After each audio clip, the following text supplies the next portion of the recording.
1절에서 17절을 통해서 생명이 있어야 기쁨이 있다라는 말씀을 증거하겠습니다. 생명이 있어야 기쁨이 있습니다. 옆에 지들 같이 말씀 가지고 인사하겠습니다. 생명이 있어야 기쁨이 있습니다. 생명이 있어야 기쁨이 있습니다. 자, 이런 글을 한번 본 적이 있습니다. 지불해야 할 세금이 많다라는 것은 그건 나에게 재산과 직장이 있다라는 뜻이고, 난방비가 너무 많이 나온다는 것은 그래도 따뜻하게 지낼 수 있는 집이 있다는 것이고, 10대 자녀가 반항을 하면 그건 아이가 거리에서 방황하지 않고 그래도 집에 잘 있다라는 것이고, 내가 몸이 아파서 고통 속에 있다면 그것은 내가 아직 살아있다라는 증거다. 그런 이야기를 본 적이 있습니다.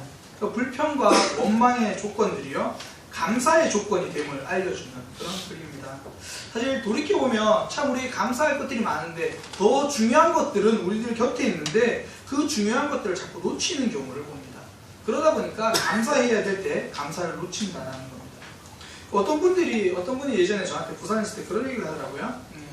이제 둘째 아이를 출산해야 되는데 자기가 소득 수준이 이제 얼마 이하면 산후도우미 지원을 받을 수 있는데, 뭐 자기들은 집도 있고 또 소득 수준이 그래서 산후도우미 지원을 받지 못한다. 그걸 안타까워하더라고요. 제가 해준 말이 있습니다. 아니, 집이 있고 경제적 여유가 있어서 안 받는 게 좋지, 집 없고 경제적 여유가 안 돼가지고 산후도우미 받는 것보다 집 있는 게 훨씬 더 좋지 않냐, 그렇게 이야기를 제가 했던 기억이 납니다. 많은 사람들이요, 눈앞의 것만 생각하느라 정작 중요한 것을 놓칩니다. 집이 있는 게 더 좋지 않습니까? 전 집 없고 정부 지원금 받는 것보다 집 있고 안 받았으면 좋겠습니다. 더 중요한 것이 있다라는 겁니다. 그래서 저는 감사라는 것은 중요한 것을 보는 힘이라고 생각합니다. 더 중요한 것이 무엇인지 볼 수 있으면요, 감사하게 된다라는 겁니다. 아프지만 더 중요한 생명이 나에게 있는 겁니다. 비록 속을 썩이는 아들과 딸이라도 집에 들어와 주니까 감사한 겁니다. 아닐 수도 있지만 감사한 겁니다. 행복하게 사는 사람들의 특징을 보면요, 뭐가 중요한지를 잘 구분한다는 겁니다. 그래서 우리 주위에 행복해 보이는 사람들 잘 관찰해 보면요, 그 사람들은 어떠한 경우에도 중요한 것을 안 놓치고 있는 사람들, 그런 사람들이 행복한 사람들입니다. 뭐 그거죠. 부부싸움 하는 거 보면요, 북핵 문제나 남북 통일 문제로 싸우지 않습니다. 정말 사소한 문제로 싸웁니다. 중요하지 않는 거죠. 부부와의 관계가 더 중요하거든요. 음식이 좀 짜면 어떻습니까? 아내가 밥을 해준다는 게 중요하잖아요. 그게 감사한 겁니다. 제가 전에 한번 말씀드린 적이 있는지 모르겠는데, 한 부부가 있었습니다. 이 부부가 이제 자꾸 싸우는 겁니다. 자꾸 싸우니까 이 남편의 친구가, 그러니까 남편이 이제 자기 친구 중에서는 되게 이렇게 부부간의 관계가 좋은 친구가 있는 거예요. 그래서 자기 친구한테 묻는 겁니다. 야, 니네 집은 어떻게 그렇게 사이가 좋냐? 우리는 하루가 멀다고, 하루가 뭐냐, 끼니 때마다 얼굴만 보면 싸운다. 너희는 어떻게 그렇게 사이가 좋냐? 얘기를 하는 겁니다. 방법이 있어. 우리는 결혼하기 전에 한 가지 결정을 했어. 큰 일은 남편이 내가 결정하고, 작은 일은 아내가 결정하기로 그렇게 딱 결정을 했어. 그러니까 우리는 크게 갈등하지 않아요. 좋은 방법이다. 그래야겠다. 나도 그래야겠다. 그리고 가는데 뒤에서 말하는 거예요. 그런데 우린 지금까지 결혼하고 10년 동안 큰 일은 한 번도 없었어. 한 번도 없었어. 그게 중요하다는 거죠. 이게요, 정말 중요한 것은 부부간의 관계거든요. 그것을 알면 작은 일들 넘어가게 된다는 겁니다. 싸울 만큼, 부부가 헤어질 만큼, 부부가 원수질 만큼 큰 일, 중요한 일은 잘 없습니다. 진짜 슬픔은요, 중요한 것을 잃어버렸을 때 찾아옵니다. 중요한 것을 잃어버렸을 때. 2015년 4월에 한 남자의 여행 사진이 되게 화제가 되었던 적이 있습니다. 케빈 블랜포드라는 미국 남성인데요, 이 사람이 회사에서 푸에르토리코, 나라 이름이 어려워요. 푸에르토리코라는 그 나라, 그러니까 중남미에 있는 섬입니다. 아름다운 섬인데, 푸에르토리코라는 그 아름다운 섬나라의 그 크루즈 여행권을 이제 그 회사에서 받게 된 거예요. 그래서 이제 가야 되는데, 중요한 거는 어린 딸과 아내는 두고 혼자 가야 되는 겁니다. 그래서 본인이 이제 가는 여행하는 곳곳마다 사진을 찍었는데 혼자서 이렇게 사진을 찍은 거예요. 그런데 시무룩한 표정으로, 막 정말 뚱한 표정으로 사진을 찍어가지고 이 글도 남기는데, 예를 들어 이런 겁니다. 사람들로 붐비는 아름다운 해변을 찍은 거예요, 자기가 있고. 그런데 글이 뭐라고 적혀있냐면, 저 많은 사람들 속에 나는 혼자. 그러고 이제 인상을 딱 쓰면서 찍었습니다. 뭐 음식을 먹을 때도, 호텔에 누워있을 때도 모두 시무룩한 사진, 혼자 있는 시무룩한 사진을 찍은 겁니다. 좀 간단히 남긴 글도 전부 그런 겁니다. 좋은 호텔은 나를 더 외롭게 할 뿐, 저 아름다운 바다도 나를 달래주지 못하는 외로움, 이렇게 이제 쓴 겁니다. 이런 식으로 글을 쓰고 재밌는 표정, 그러니까 시무룩한 표정을 전혀 배경과 맞지 않는 표정을 올리다 보니까 인터넷에 상당히 유명해졌어요. 유명해졌는데 그걸 보고 한 여행사가 케빈에게 연락을 했습니다. 이번에는 동일한 장소에 아내와 어린딸이 함께 갈 수 있도록 경비를 다 지원해 주겠다. 그렇게 연락을 한 겁니다. 혹시나 가족 여행 가고 싶으신 분들은 한번 도전해 보시기 바랍니다. 그렇게 연락이 온 거예요. 그 후에 케빈은요, 자기 혼자 시무룩한 표정으로 찍었던 그곳에 딸과 아내와 함께 가가지고 그보다 더 행복할 수 없는 그런 표정으로 사진을 찍어서 동일하게 올렸습니다. 동일한 장소에 갔습니다. 그러나 처음에 갔을 때는 시무룩한 표정의 사진만 있었고요. 두 번째는 한바구음의 사진들이 있었습니다.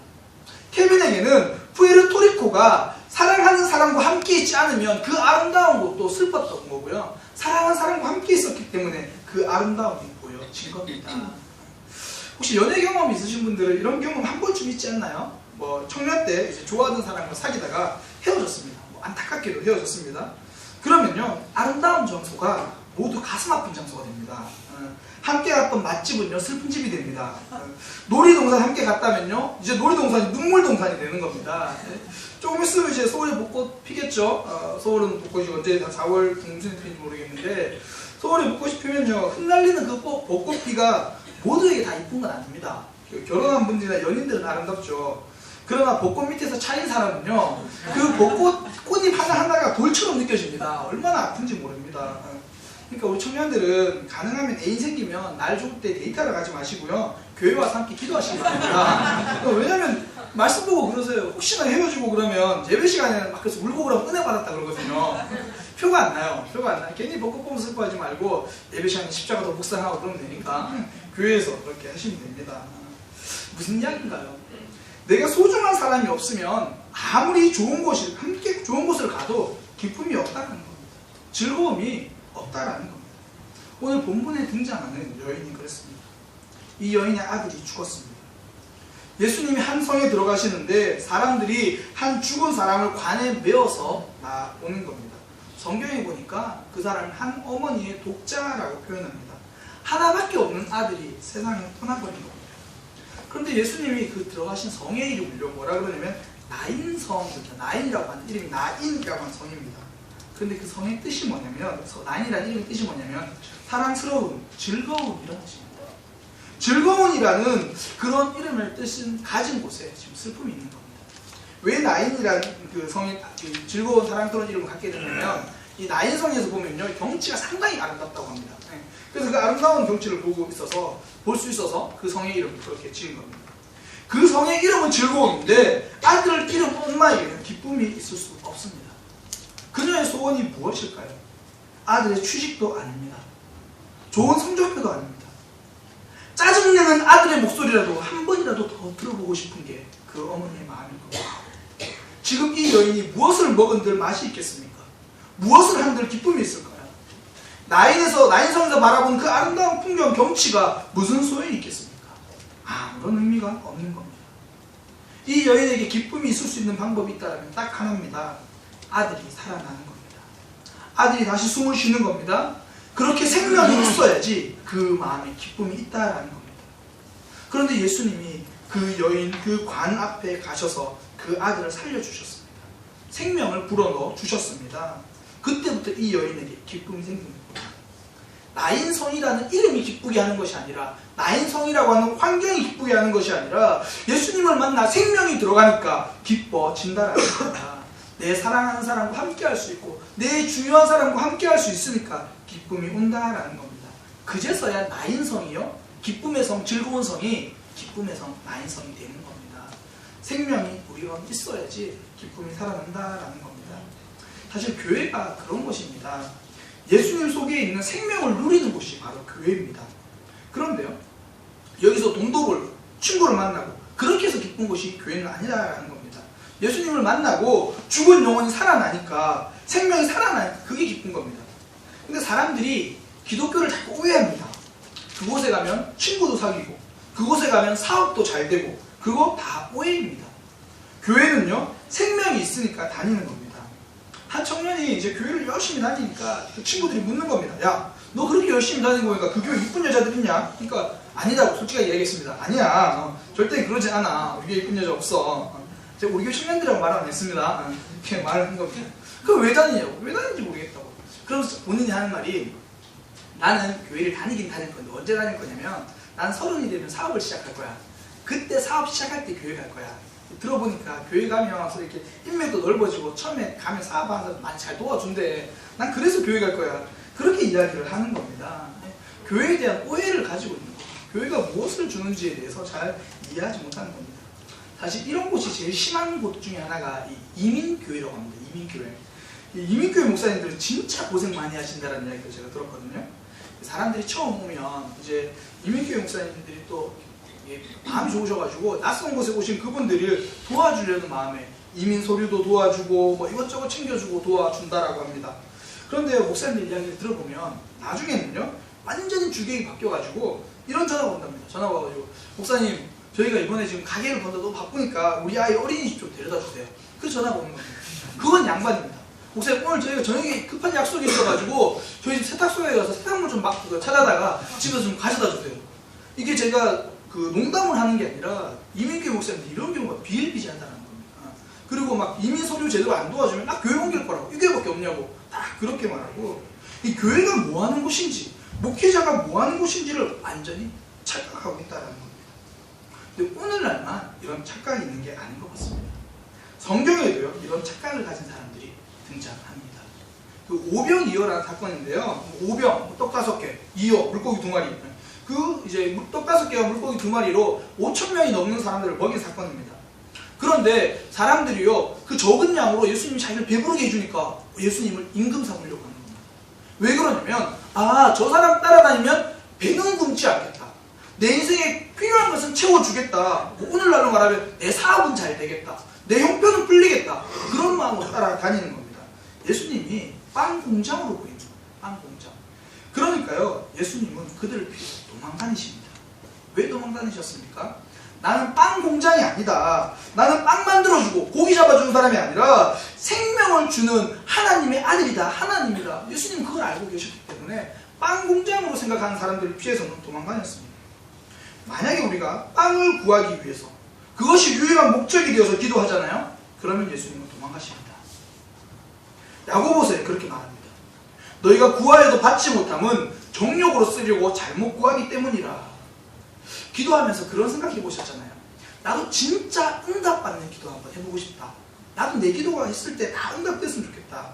그런 기도 하고 싶으면요 먼저 예수님을 알게 해달라고 기도하셔야 합니다. 예수님을 알아야 제대로 된 기도도 하고요 하나님이 들어주시는 기도를 하게 된다는 겁니다. 그렇지 않으면 그 오병이어의 사람들처럼 예수님을 착각합니다. 신앙을 착각합니다. 잘못 알게 된다는 겁니다. 제가 초등학교 다닐 때는 이제 그 TV에서 신발 아동화, 운동화 광고를 하면요 지금 생각하면 참 이해가 안 되는 광고인데 그 운동화를 사면 헬리콥터를 준다고 이제 그렇게 광고가 많이 나옵니다. 뭐 운동화를 사면 차를 준다, 뭐 장난감 차, 그러니까 그 큰 장난감 준다는 광고가 참 많이 나왔어요. 그러면 어릴 적에 신발을 선택하는 기준은 딱 하나입니다. 저는 오직 헬리콥터였습니다. 다른 것 말고 헬리콥터 사는 거 한여름에도 구찌 같은 운동화를 저는 꼭 사야 됐어요. 왜 헬리콥터를 그걸 주니까 그겁니다. 이게 어린이 수준입니다. 어린이 수준. 부모님들은 안 그렇죠. 신발이 얼마나 그 아이에게 필요하고 얼마나 튼튼한가, 얼마나 오래 신을 수 있는가, 뭐 그런 거 보는 겁니다. 수준이 높아야지 제대로 된 선택을 합니다. 빵이 아니라 생명 대신 예수님 자체를 선택하는 게요 신앙의 수준이 높은 겁니다. 신앙이라는 것은 문제를 해결해달라고 기도하기 전에 예수님을 만나게 해달라고 기도하는 것, 그것이 신앙의 수준이 높은 겁니다. 예수님은 빵 공장이 아니라 영혼을 살리고 진짜 기쁨을 주는 분, 그분으로 보이는 겁니다. 인생의 문제는 그때 해결됩니다. 빵 달라고 기도할 때 해결되는 것이 아니라 생명 되신 예수님이 내 마음속에 들어오셔야지 그때 슬픔도 아픔도 해결되고 기쁨을 누리는 겁니다. 오늘 성경에 보면요 그 여인, 자기 독자가 죽은 여인에 대해서 이렇게 소개합니다. 12절에 보면 한 어머니의 독자요 그의 어머니는 과부라. 그러니까 지금 이 여인이 과부이면서 아들도 하나밖에 없었는데 그 아들이 죽었다라는 겁니다. 그러니까 무슨 말이냐면 그 심정 아시겠어요? 그 남편이 죽었어요. 근데 아들이 하나밖에 없어요. 그럼 그 아들이 곧 신랑이잖아요. 신랑이고 친구고 전부잖아요. 그 아들 하나 보고 살아가는 거잖아요. 오늘이랑 상황은 더 다릅니다. 이 당시에는 뭐 여자가 사회활동이 힘들었기 때문에 남편이 죽었다 그러면요, 경제적인 거의 그렇게 자립할 수 있는 상황이 없습니다. 뭐 아마 그 아들이 좀 컸다라면, 뭐 청년이라고 하니까 좀 컸다고 하면 그 아들 하나 보고 뭐 마음 의지하는 건 둘째치고 그 아들 때문에 먹고 사는 그런 여인입니다. 그런데 그 아들이 지금 죽었습니다. 고통의 연속이죠. 문제가 겹쳐서 옵니다. 사실 우리 삶도 보면요, 좀 그런 적이 있지 않습니까? 이렇게 묻지 않습니까? 왜 나한테만 이런 일이 생기냐고. 다들 그럭저럭 잘 사는 것 같은데 왜 우리 집에만 이런 문제가 생기냐고. 그런 생각들 합니다. 그럼 제가 질문을 한번 바꿔보겠습니다. 문제가 없는 삶이 있었던 적이 있으신가요? 주위에 한 사람이라도 문제 없는 삶, 굴곡 없는 삶을 살았던 사람들이 있던가요? 불행과 아픔이 없는 삶은 없습니다. 조금 지난 책인데요, 2012년에 나온 그 고미숙 씨라는 사람이 쓴 동의보감이라는 책이 있습니다. 그러니까 동의보감을 통해서 동양 철학을 이렇게 기록한 책인데요, 그 책에 이런 표현이 있습니다. 병처럼 낯설고 병처럼 친숙한 존재가 있을까? 병이 없는 일상은 생각하기 어렵다. 누구나 그렇듯이 살면서 크고 작은 병을 앓고 살아간다. 봄, 가을로 찾아오는 몸살, 알레르기 비염, 뭐 이런 식으로 쓴 겁니다. 진짜 우리 삶을 보면 그렇지 않습니까? 누구나 병이 없는 삶을 원하지만요, 아무도 병이 없는 삶을 살고 있는 사람은 없습니다. 뭐 배탈, 속쓰림, 편도선, 크고 작은 타박상, 찰과상, 하다못해 종이에다 손가락도 베이는 경우가 있다라는 겁니다. 병은요, 저 먼 곳에서 우연히 실수로 들이닥치는 게 아니라 어떻게 보면 우리 일상에서 늘 우리가 동행하고 있는 운명 공동체일 수 있다라는 겁니다. 우리 인생은 모두가 이 여인처럼 극단적이지 않을 수 있습니다. 그러나 문제 하나 해결되면 또 저 문제 오고, 이거 하나 해결되면 또 이 문제 오고, 이렇게 아픔과 문제가요, 인생하고는 함께 가는 겁니다. 그러니까 왜 나에게만 불행이 있냐라고 질문할 것이 아니라 왜 나는 이렇게 오는 어려움을 어떻게 이길 수 있을까, 이렇게 질문을 바꿔야 하는 겁니다. 아픔과 어려움이 없어야 한다고 눈 감고 막 그걸 뿌리치기보다요, 아픔과 슬픔이 있을 때 생명 되신 예수님을 꽉 붙잡고 예수님을 놓지 않으려고 이를 악물시기를 축복합니다. 생명 되신 예수님이 우리 인생에 손대주시면요, 문제를 넘어서 기쁨을 누리게 됩니다. 지금 문제는요, 지금 우리 가운데 있는 문제는 어떻게 보면 예수님이 우리를 만나주셔서 다시 기쁨을 회복할 수 있는 과정일 수 있다는 겁니다. 지금은 아픕니다. 그러나 예수님이 해결하시면 이게 과정입니다. 결과가 아니라는 거예요. 그 14절에 보면 예수님이 가까이 가서 그 관에 손을 대십니다. 손을 대시니까 이제 관 메고 사람들이 섰겠죠. 이 당시에 이제 이스라엘은 사람들이 죽으면 그 세마포라는 천으로요, 꽁꽁 싸맵니다. 싸매고 관에 넣는데 우리나라처럼 뭐 관이 뚜껑이 있는 게 아니고 그냥 관만 있고 뚜껑은 없고 거기 딱 있는 겁니다. 예수님이 이제 그 관을 딱 멈춰 세운 다음에 이렇게 말씀하십니다. 청년아 일어나라. 청년아 일어나라. 그러니까 청년이 뭐 일어나고 앉았습니다. 다들 그 관 속에 있는 존재를 시체로 봤습니다. 그런데 예수님은 청년으로 본 겁니다. 시체한테 말을 거는 사람은 없습니다. 시체는 들을 수 없습니다. 그런데 예수님은 시체를 보지 않았다라는 겁니다. 예수님은요, 생명이시기 때문입니다. 시체도 예수님이 말씀하시면 생명이 들어갑니다. 시체가 청년이 되는 겁니다. 예수님만이 그 존재를 제대로 가졌습니다. 남들은 다 시체라고 가망이 없고 안 된다라고 말할 때 예수님은 가능성을 보고 청년아 일어나라 제대로 봐주신 겁니다. 많은 사람들이 나이가 들어갈수록 자꾸 슬픔이 많아지고요, 자꾸 외로워지는 이유가 무엇입니까? 내가 없어지기 때문입니다. 내 이름 석자는 사라지고요, 누구 엄마, 누구 아빠만 남습니다. 내 이름 언제 불립니까? 병원에서 대기할 때 그때 불리잖아요. 그때 불립니다. 김동욱 씨, 그때 이름 불리는 겁니다. 그전엔 태인이 아빠입니다. 다 그렇습니다. 내 이름 석자는 점점 사라집니다.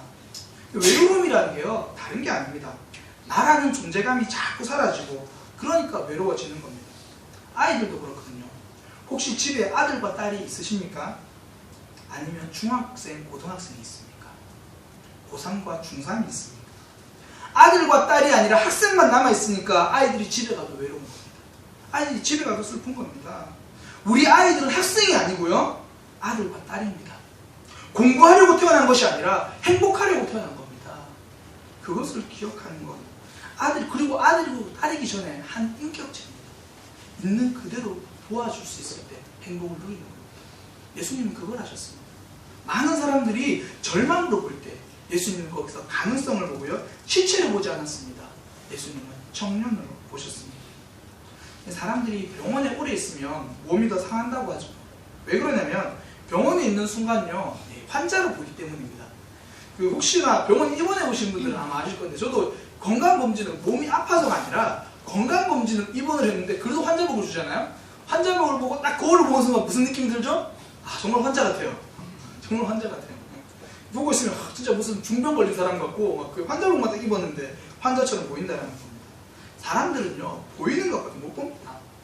그래서 그게 전부라고 판단하고 생각하고 말하는 겁니다. 사실 속마음은 그렇지 않은데 그걸 알아주는 사람이 없는 거예요. 한 입을 덮고 자는 부부도요 실컷 이야기하고 나면 다음날 다른 얘기합니다. 전혀 나는 그 말 한 게 아닌데 딴 얘기를 하는 겁니다. 웃으시는 분들은 대부분 자기 남편이 그런 거죠. 남자 입장에서 안 웃으셔서. 세상 사람들은요 겉모습밖에 못 봅니다. 우리를 정확하게 보지 못합니다. 예수님은 안 그러십니다. 정확하게 보시는 겁니다. 우리 안에 있는 가능성을 보시는 겁니다. 예수님 삭개오라는 사람을 찾아가신 적이 있거든요. 그때 바로 그렇습니다.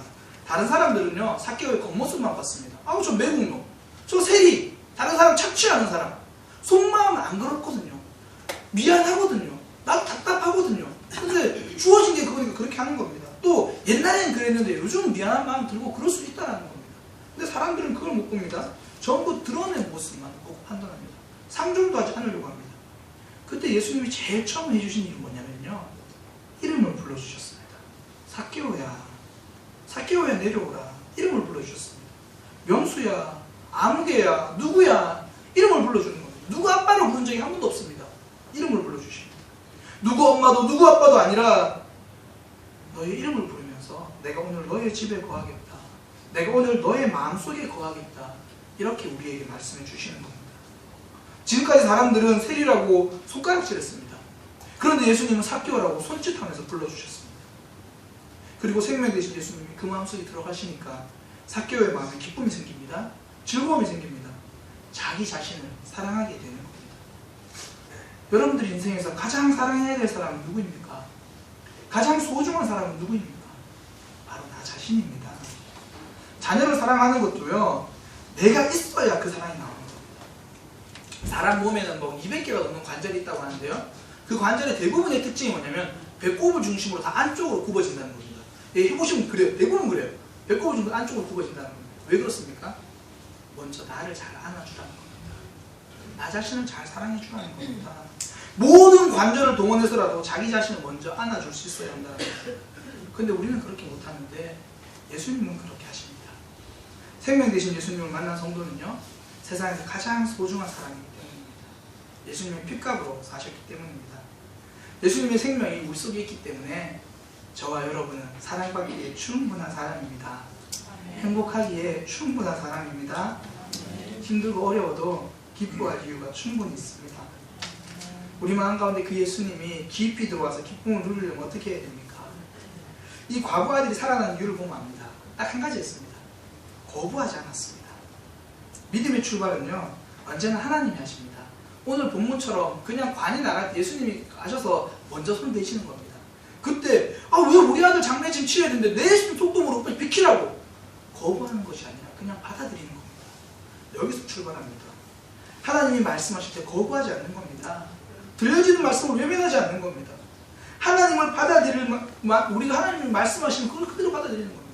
이 자리에 오신 분들 다 그렇지 않습니까? 어릴 적 누군가의 한마디, 교회 가자는 그 한마디, 부모님의 그 한마디를 받아들여서 이 자리에 오신 거잖아요.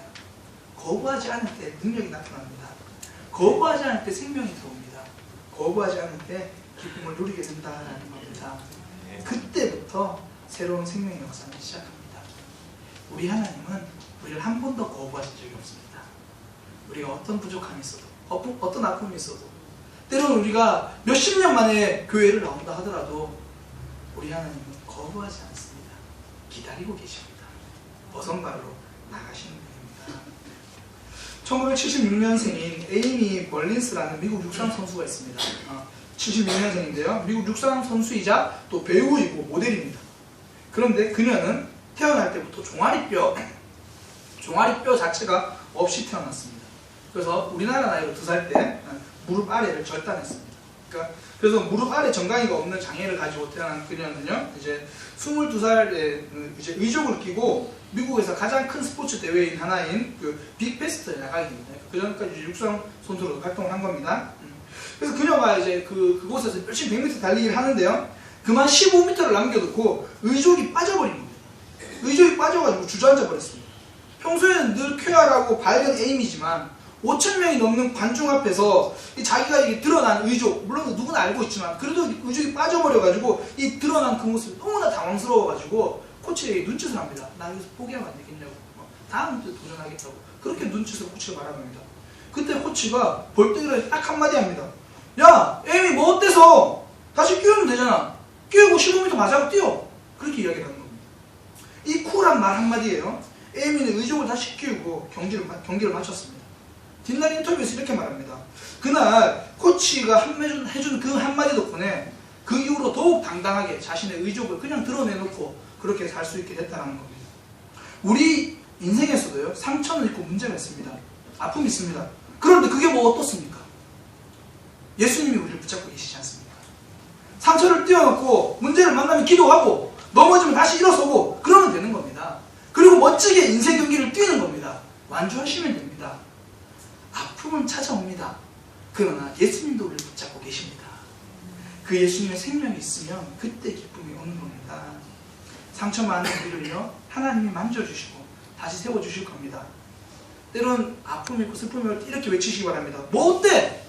예수님 나를 붙잡고 계신데. 뭐 어때? 다시 일어서면 되는데. 우리는 기도할 수 있지 않습니까?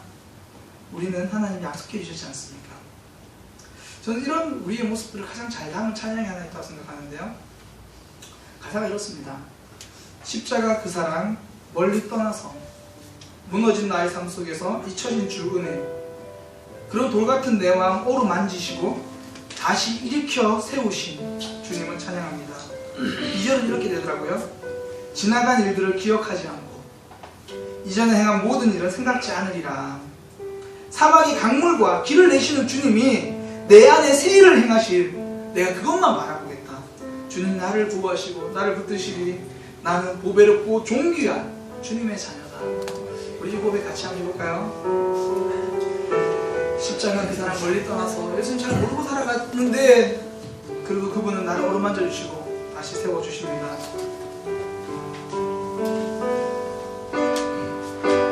십자가 그 사랑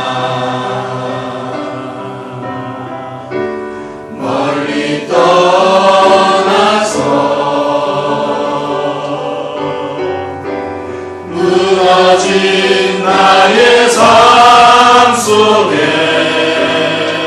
잊혀진 주를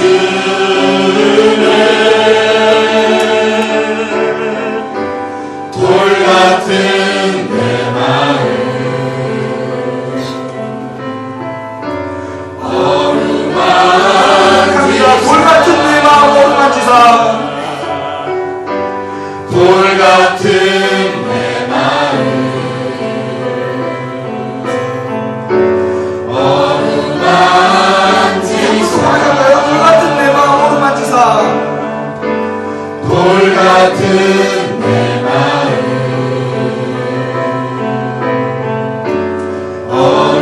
어루만지사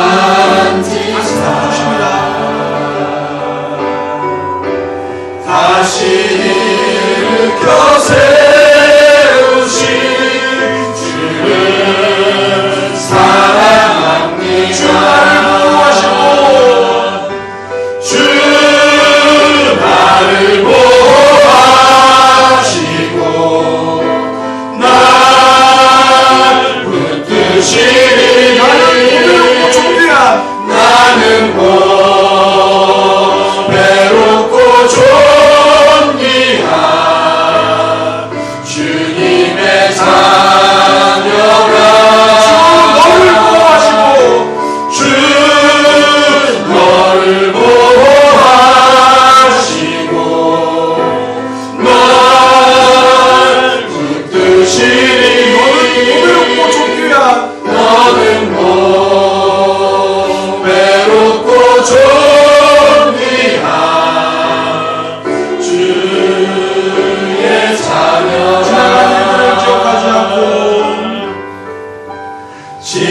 나갈 일들을 기억하지 않고 이전에 행한 모든 일 생각지 않으리. 천만 말씀하시는 겁니다. 사랑의 강물과 길을 내시는 주 우리에게 길을 내시고요 세를 행하십니다. 내 안에 새 일을 행하신 주만 바라보리라. 주 나를 보호하시고 날 붙드시니 나는 곧 외롭고 존귀한 주님의 자녀라. 주 너를 보호하시고 널 붙드시니 너는 곧 외롭고 존귀한 주의 자녀라. 주 나를 보호하시고 주 나를 보호하시고 널 붙드시니 너는 곧 외롭고 존귀한 주님의 자녀라. 하겠습니다. 주 너를 보호하시고 널 이끄시니 너는 곧 외롭고 존귀한 주의 자녀라. 가족끼리 있으면 또 우리 지체를 축복하면서 기도합니다. 괜찮아. 넌 행복할 존재야. 넌 충분히 행복해도 되는 존재고 하나님 너를 너무나 사랑하셔서 이 자리까지 불러주셨고 오늘도 사랑한다고 말씀하시죠. 하나님 우리에게 말씀하시고요 우리 지체들에게 말씀하십니다. 하나님 오늘 말씀을 통하여 내가 하나님을 거부하지 않기로 다짐합니다. 어떤 말씀이 선포되더라도 내 마음은 깊이 새겨지들 주님 나를 붙잡아 주옵소서. 이렇게 오늘 들은 말씀 기억하면서 감사하며 결단하며 함께 기도하겠습니다.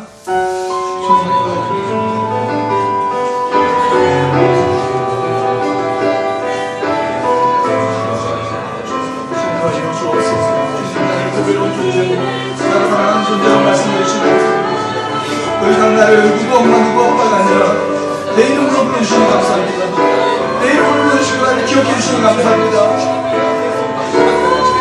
아픔이 찾아오고 고통이 찾아오고 문제를 더 깊이 찾아오고 미래를 불안하고 답답하고 현실은 바로 박혀있을 때 현실은 반대로 박혀있을 때 하나님께서 나의 이름을 불러주시며 일어나라고 말씀하십니다. 예수님 나를 시체로 보지 않고 예수님 나를 절망으로 보지 않고 나를 스스로 보시옵니다. 예수님 나에게 생명을 주시는데 그러면 예수님 잡고 나에게 주옵소서. 주님과 이어 주옵소서. 주님 붙들어 주옵소서. 주님 역사하여 주옵소서. 주님 붙들어 주옵소서. 주님 도와주어 주옵소서. 주님 함께하여 주옵소서. 주여 주시고 함께하여 주옵소서. 주님 나아가서 주님 아버지 주님 붙잡아 주옵소서. 하나님 주님 역사하여 주옵소서. 주님 아버지 하나님께서 우리에게 주신 것을 흘려주시어 주옵소서. 사랑하는 동생을 흘려주시어 주옵소서. 사랑하는 동생을 흘려주시어 주옵소서. 사랑하는 동생을 흘려주시어 주옵소서. 나를 향하고 주는 보면서 말씀하신 것을 흘려 주옵소서. 주님 붙들어 주옵소서. 주님 아버지 주여 붙들어 주옵소서. 우리를 향하여 보배롭고 존귀한 하나님의 자녀라고 말씀해 주시니 감사합니다. 예수님이 우리 속에 있어야 참된 기쁨이 있다는 사실을 말씀을 통해 다시 한번 깨닫습니다. 말씀을 거부하지 않게 하시고 하나님을 거부하지 않게 하시고 하나님 어떤 말씀을 우리 심장에 새겨져서 날마다 기쁨과 행복을 누리는 삶이 되게 하여 주옵소서. 서로가 서로 축복하는 관계가 되게 하여 주옵소서. 가족이 서로를 사랑하고 지체간에 서로 사랑하며 하나님의 사랑을 드러내는 우리 모두의 모습 되도록 인도하여 주옵소서. 예수님의 이름으로 기도드립니다. 아멘. 우리 다 함께 일어나셔서 나 예수가 좋다고 찬양하실 건데요.